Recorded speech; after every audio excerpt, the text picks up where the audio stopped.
Alors, mes prochains invités, c'est Mme Adrienne Robert, qui est présidente du conseil d'administration de la QDR, et François Boudreau, qui est co-directeur de la QDR Montmagny-Lillet. Bonjour à vous deux. Bonjour. Merci d'être là, parce que je trouve ça important, ce dont on va jaser. Expliquez-moi, Adrienne, qu'est-ce que c'est exactement que l'AQDR? L'AQDR, en fait, c'est l'Association québécoise de la défense des droits des pré-retraités et des retraités du Québec. OK. Et ça fait quoi, ça, l'AQDR? Ben, en fait, la QDR, qu'on vient de dire, c'est une défense de droit. Oui, c'est un mouvement oui, mais c'est long et large. Oui. C'est un mouvement qui origine des années 76 environ. Là. Ça s'est... en fait, dans cette époque-là, il y a des retraités qui se sont rassemblés pour protéger les droits des futurs retraités eux-mêmes. Ils ont créé une association. Et cette association-là s'est développée au cours des années. En fait, le tour du Québec. Donc, on a 43 sections à travers le Québec d'associations d'AQDR. Donc, c'est toutes des associations qui sont là pour la défense de droits des 50 ans et plus. Bon. Et ça, vous me disiez, avant qu'on débute, que ça a été fondé parce qu'on voyait, dans les années à venir, qu'il y aurait beaucoup de retraités, presque autant de retraités que de gens qui travaillent. Je ne sais pas si vous vous rappelez Pierre Fortin, c'est un économiste qui a travaillé beaucoup au Québec. Là. À l'époque, dans les années 80, il parlait de la pyramide inversée, c'est-à-dire beaucoup de gens qui vont être en attente de fonds de pension, etc., sur le régime public aussi, avec beaucoup moins de travailleurs. C'est sur quoi qu'on assiste actuellement.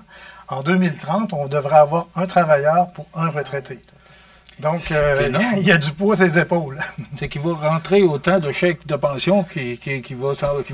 On parle de la population active. Qui vont pouvoir y contribuer. Là. Oui. Maintenant, on sait que cet après-midi, à 16h, c'est le budget du ministre Girard qui est déposé. Vous avez fait des recommandations et c'est pour ça que vous êtes ici aujourd'hui. Parlez-nous des recommandations que vous faites parce que vous avez besoin du ministre des Finances parce que ça prend de l'argent, tout ça. Ben oui, effectivement. Écoutez, des recommandations, la QDR en a fait plusieurs. On a un manifeste qui évoque un paquet de choses sur lesquelles on travaille. On a des comités de travail qui évaluent différentes possibilités pour justement voir aux droits, on parle des droits sociaux, les droits culturels, les droits économiques des retraités, leur qualité de vie. Et on parle aussi de l'environnement. Donc, tous ces volets-là sont traités avec sous des plénières, puis on arrive avec des recommandations pour lesquelles on a fait un manifeste qui s'est conclu, entre autres, par des priorités qu'on doit développer pour 2030. Pourquoi 2030? Parce qu'évidemment, là, 5 ans, ça passe vite. Écoutez, on sait que la population va augmenter énormément au niveau des retraités, des gens de plus de 50 ans. On appelle les aînés maintenant. Ces gens-là vont représenter, en 2030, 25 % de la population.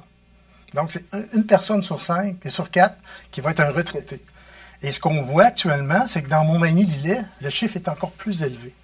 Si on regarde, mettons, dans Montmagny-Lillet, les derniers chiffres qui datent de 2021, c'est 29,6 %. Donc, en 2021, on est à 29,6 %. Imaginez-vous combien qu'on va être en 2030. Donc, la priorité, nous autres, dans Montmagny-Lillet, est très élevée là, au niveau des gens qui vont être à la retraite, qui vont retirer des pensions du gouvernement. Donc, tout ça fait en sorte qu'on doit agir maintenant, entre autres pour le service de maintien à domicile, tout ça. Donc, c'est les priorités qu'on a développées avec la QDR. On a différents volets là-dedans. Maintenant, concrètement, ça veut dire quoi? Parce qu'il y a des organismes qui aident les gens âgés. On n'a qu'à penser au Centre d'action bénévole, entre autres, mais il y en a beaucoup d'autres. Vous, votre rôle, c'est quoi exactement? Je parle aux deux, je parle à Mme Adrienne aussi. Adrienne est dans le conseil d'administration, puis elle s'occupe aussi de faire la liaison avec la QDR nationale. La QDR nationale, c'est la QDR qui donne, si on veut, qui chapeaute toutes les AQDR. Donc, c'est notre agent de liaison. C'est elle qui assiste aussi là, aux différents comités qu'il peut y avoir. On a différents comités de transport, revenus, etc. Logement. Donc, tous ces comités-là donnent lieu à des recommandations. Et puis, pour le dépôt du budget, évidemment, on a fait des propositions au gouvernement. Évidemment, on parle, entre autres, d'une recommandation. Le temps presse pour un revenu digne atteignant au moins le revenu du salaire minimum. Écoutez, le salaire minimum va être à 16,10 dans quelques mois. Oui. Ce qui représente environ 33 000 par année pour une personne qui est au salaire minimum. Vous savez, 33 000 par année aujourd'hui, là, on ne se paye pas grand-chose. Imaginez-vous un retraité qui, lui, retire environ 20, 22 000, 23 000 par année. Il est sous le seuil de pauvreté. Donc, puis on sait que 30 de nos aînés qui vivent dans Montmagny-Lillet habitent seuls dans leur maison.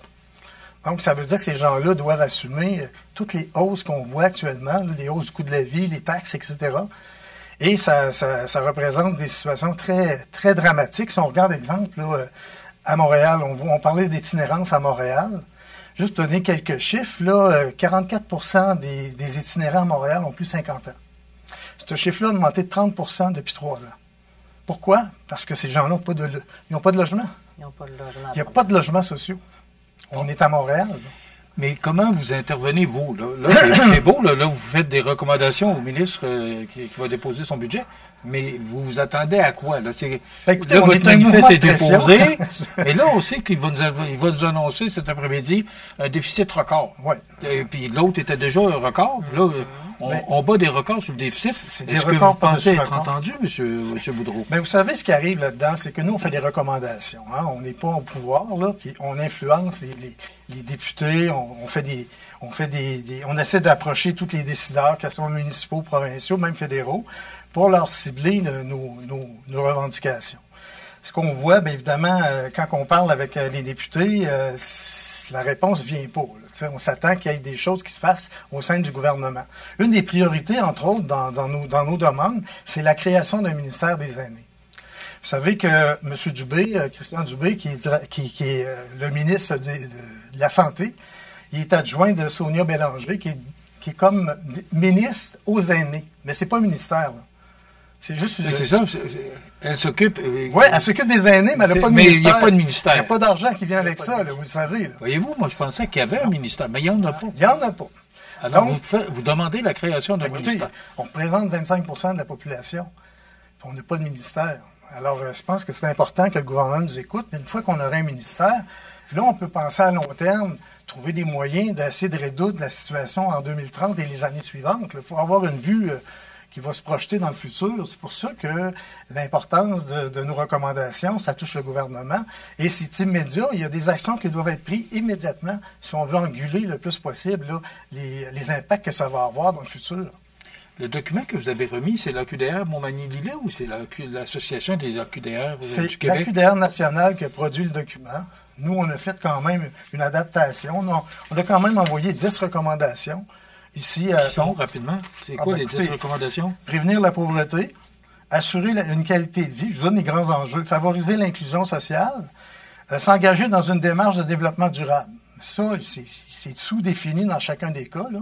Si on prend exemple, assurer la qualité de vie, bon, un logement convenable, des droits aux services à domicile, des droits aux services sociaux de santé publique, droit à une offre de transport, droit à un milieu de vie sécuritaire. En fait, on décortique chacune des situations comme ça avec plus d'éléments. On y va plus loin dans le document qui est la priorité aux aînés pour 2030. Alors, ce document-là, il est très important. Il est envoyé à tous les décideurs. Maintenant, juste pour vous dire, j'écoutais la ministre Sonia Bélanger la semaine passée. Elle a fait une sortie publique. Elle sait qu'elle est aux prises avec une situation... qui ne savent pas trop comment naviguer là-dedans, au niveau du maintien à domicile. Aussi, oui. Parce que vous savez, là, les gens vivent chez eux de plus en plus vieux et de plus en plus seuls. Ces gens-là ont besoin d'aide à la domicile. Si on regarde le budget là, qui est dédié aux soins à domicile, 38 du budget est pour 84 de la clientèle qui ont besoin de services à domicile. Donc, ces 84 %-là, ils ont 38 du budget. La QDR demande que ça soit au moins 50 du budget dédié au niveau de l'aide à domicile. Si on regarde juste au niveau du CHSLD, là, ils sont 16 de la clientèle, mais ils représentent 62 du budget. Fait qu'alors, seulement 16 de la clientèle vont chercher 62 du budget du maintien à domicile. Alors, il y a un problème. Vous le voyez, là. M. Boudreau, on sait qu'on va avoir un déficit record après-midi. Moi, la question que je vous pose, c'est si jamais vous n'êtes pas entendu, il arrive quoi? Ben, écoutez, c'est sûr que l'argent, je reviens avec la ministre de Bélanger la semaine dernière. Elle regarde toutes les solutions possibles. Une des solutions qu'elle retient, puis semblerait être très importante dans son cas, c'est de faire payer les gens pour le service de maintien à domicile. Alors qu'on sait que les retraités sont sous le seuil de la pauvreté. Plusieurs vivent seuls, ont de la misère à boucler les budgets, ils n'ont pas les moyens d'aller rester dans des RPA. Donc, c'est pas facile. Puis, on va leur demander, en plus de ça, de défrayer pour avoir des services de maintien à domicile. Qu'est-ce que vous pensez qui va arriver? Les gens n'en Allez-y, demanderont pas. oui. Les gens ne demanderont pas de service, puis ils vont rester plus isolés encore. OK. Donc, c'est vraiment important. Oui. Oui. Si jamais je vous repose la question, que vous n'êtes pas entendu, c'est quoi? Est-ce que vous avez pensé à un plan B? Monsieur Montminy, C'est important ce que vous me c'est dites pas là. le premier budget qu'on fait des pressions. On en fait des pressions à chacun des budgets. OK. C'est pas la première fois, là. À chaque fois, on pense qu'on a réussi à gagner quelque chose, mais il faut continuer à faire des efforts parce qu'évidemment, ça passe pas. Là, on sait que le gouvernement du Québec est dans une situation financière très difficile. En plus de ça, on connaît l'histoire avec les Américains, là, les tarifs et tout ça. Là. On a un problème de productivité au Québec et au Canada. Ça ne va pas s'améliorer du jour au lendemain. C'est des choses qui vont se faire à long terme. Mais il faut quand même penser à long terme. Puis si on parle, mettons, au niveau des régimes de retraite, on sait que les régimes de retraite privés, c'est-à-dire ceux qui ont eu avec des employeurs et tout ça, c'est toujours en diminution. De moins en moins de travailleurs ont ces revenus-là.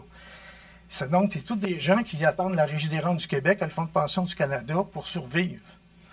Ce qu'on souhaite, nous, puis ça fait longtemps qu'on le propose, c'est que le gouvernement oblige les travailleurs à adhérer à un fonds de retraite. C'est sûr que ça n'aura pas un effet dans 2 jours. Là. Ça va prendre des années, mais on s'attend qu'à un moment donné, les gens vont pouvoir prendre leur retraite avec des revenus décents. C'est ce qu'on vise. Ces mesures-là, ça fait longtemps qu'on les demande. On attend toujours que le gouvernement impose des mesures par rapport à ça. Voilà, c'est un peu notre travail que de toujours marteler avec les mêmes recommandations. Oui, mais est-ce que je comprends bien votre message que vous n'êtes pas entendu ou pas écouté? Bien, écoutez, non, on est écouté. On est entendu, mais quand vient le temps de faire l'action, bien, vous savez, les gouvernements ont plusieurs priorités. Hein. Il n'y a pas rien que nous autres comme groupe de pression. Là. Il y a beaucoup de monde.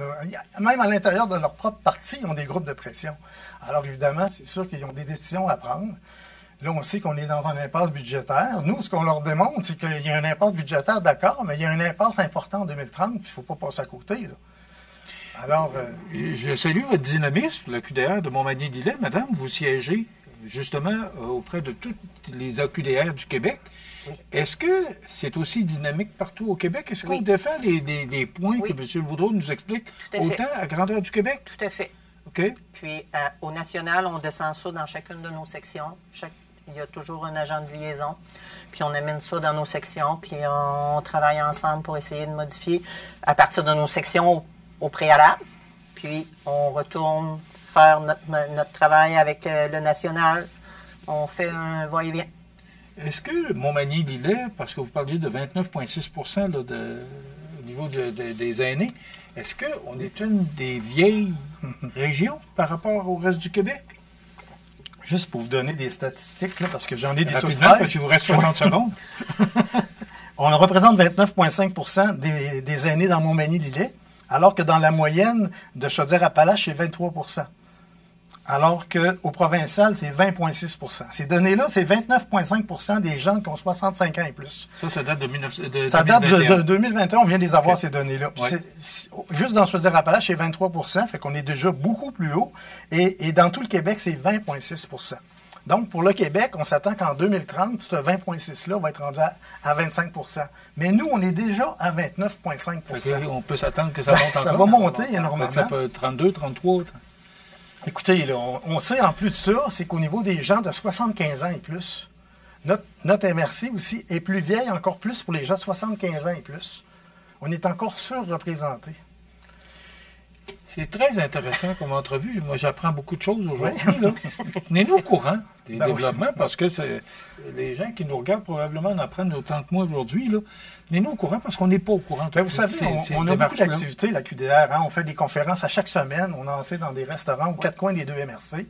On sensibilise les gens. Participe? Oui, ça participe très bien. Tout le monde est invité. Les gens participent, viennent à nos conférences, ils assistent, ils s'éveillent l'esprit à un paquet de choses. Puis c'est important. On veut faire des citoyens informés, en connaissance de leurs droits, qui sont capables après ça de prendre des décisions sur leur vie, puis en même temps aussi sur leur destinée en tant que citoyens, là, influencer leur parti politique municipal, provincial et fédéraux. Il faut quand même faire de ces citoyens-là des citoyens avertis. Avez-vous un site web? Oui. Rapidement. Ben, c'est l'aqdr.org. OK. Puis vous avez AQDR Montmagny-Lillet. Pour la page Facebook? Oui, vous avez, OK. on a 2 Facebook. Oui. Donc, AQDR Montmagny-Lillet.org. Vous avez l'AQDR, ceux qui veulent nous rejoindre par courriel, c'est AQDR-Lillet, telus.net. Et ceux qui veulent nous suivre sur Facebook, bien évidemment, vous allez le trouver facilement avec l'AQDR Montmagny-Lillet. Vous allez voir toutes nos activités qui sont à chaque semaine. Et puis, vous allez pouvoir nous suivre. Ceux qui veulent adhérer à notre section, c'est simplement 20 $ par année, ce qui est ridicule, mais quand même, on doit avoir quand même un membership, là. Adrienne Robert, présidente du conseil d'administration, et François Boudreau, co-directeur de l'AQDR Montmagny-Lillet. Merci. Entrevue très intéressante. Puis Merci. on veut vous revoir. On veut avoir les résultats de ça. Merci beaucoup. Merci. Voilà, ça complète. Bonjour.